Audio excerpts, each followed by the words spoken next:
ہماری روزمرہ زندگی میں کئی بار ایسے حالات اور واقعات پیش آتے ہیں جو ہمارے لیے پریشانی اور سٹریس کا ذریعہ بنتے ہیں، جن سے ہماری کارکردگی اور تعلقات متاثر ہوتے ہیں۔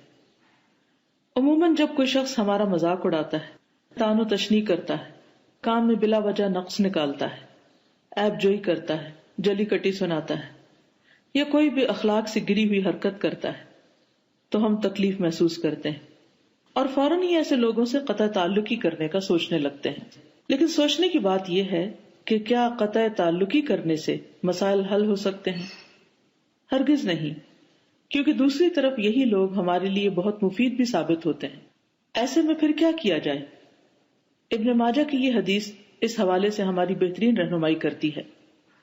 رسول اللہ صلی اللہ علیہ وسلم نے فرمایا، جو مومن لوگوں سے مل کر رہتا ہے اور ان کی ایذا پر صبر کرتا ہے، اسے اس مومن سے زیادہ ثواب ملتا ہے جو لوگوں سے نہیں ملتا اور نہ ان کی ایذا پر صبر کرتا ہے۔